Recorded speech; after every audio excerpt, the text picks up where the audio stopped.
meditação. Daqui a pouco nosso irmão Márcio, o evangelista Márcio, vai ministrar. Amém. Deus de poder. Aleluia, Jesus, Aqui em Atos, Santo Deus. 27, vou ler alguns versículos. Deus poderoso, 22, que fiel. diz: mas agora vos admoesto que tenhas bom ânimo, porque não se perderá a vida de nenhum de vós, mas somente o navio. Porque esta mesma noite o anjo de Deus, de quem eu sou, a quem sirvo, esteve comigo, dizendo: Paulo, não temas, importa que sejas apresentado a César. E eis que Deus te deu todos quantos navegavam contigo. Portanto, ó varões, tem bom ânimo, porque creio em Deus que há de acontecer assim como a mim foi dito. Glória a Deus, amém? Aleluia, Aleluia. Paulo aqui estava indo para a Itália. poderoso. Ele é preso ali em Jerusalém. E era necessário que ele fosse falar com César. E nesta viagem, quando Paulo está indo a caminho à Itália, o navio ele sofre um naufrágio. Aleluia. Porém, antes dele sofrer esse naufrágio, um anjo do Senhor havia se apresentado para Paulo e havia dito que ninguém se perderia, ninguém daqueles que estavam no barco iria se perder, somente o navio. Ele passa isso para todos que estavam ali no barco, para que eles não se assustassem, mas Paulo se dirige a eles falando para eles ter bom ânimo, porque o anjo do Senhor havia se apresentado para ele uma noite anterior, dizendo que ninguém do barco iria se perder, apenas o navio.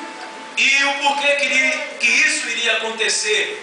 A vida dos outros não iria se perder por causa da vida de Paulo, não por causa exatamente da vida deles. Mas por que a vida deles não iria se perder por causa da vida de Paulo? Porque Deus havia feito um propósito sobre a vida de Paulo. Era necessário que Paulo fosse até a Itália para se dirigir a César, e dali o Evangelho iria chegar a outros lugares. Aleluia. É por isso que o Evangelho chegou até nós. Então o propósito de Deus na vida de Paulo era maior do que o naufrágio que iria chegar até eles. Porque quando nós lemos no versículo 4, a Bíblia diz que os ventos eram contrários. Então naquela noite, quando ele estava indo para a Itália, quando Paulo estava indo para falar com César, tudo estava indo de mal a pior contra a vida de Paulo e contra a vida daqueles que estavam no navio. Porém, o propósito de Deus sobre a vida de Paulo era maior do que os ventos contrários, era maior do que o naufrágio, era maior do que aquilo que iria acontecer. E isto também se enquadra e se aplica na nossa vida. O propósito de Deus, aquilo que Deus tem sobre nossas vidas, é maior do que os ventos contrários, é maior do que os naufrágios que talvez possa acontecer, é maior do que as calúnias que talvez vão se levantar contra nós.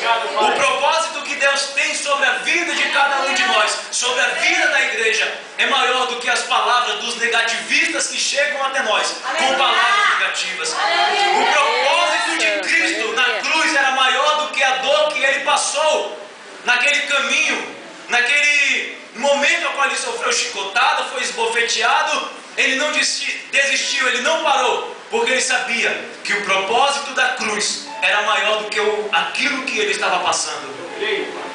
Então aquele que para por causa de poucas coisas, por causa de alguns ventos contrários, é porque ainda não entendeu o propósito que Deus tem na sua vida. Porque quando um cristão entende o propósito que Deus tem, ele não para.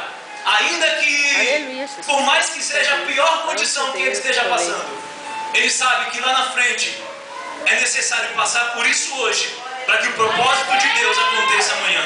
Amém? Glória a Deus. Então você permaneça firme e creia que o propósito de Deus é maior na minha e na tua vida. Não importa o vento contrário, não importa se o navio vai se perder, mas o que importa é que nós iremos chegar naquilo que Deus quer que nós cheguemos. Amém? Aplaude ao Senhor Jesus nesta noite. Glória a Deus. Irmãos, você que não teve oportunidade, vai nos perdoando, amém? Louvado seja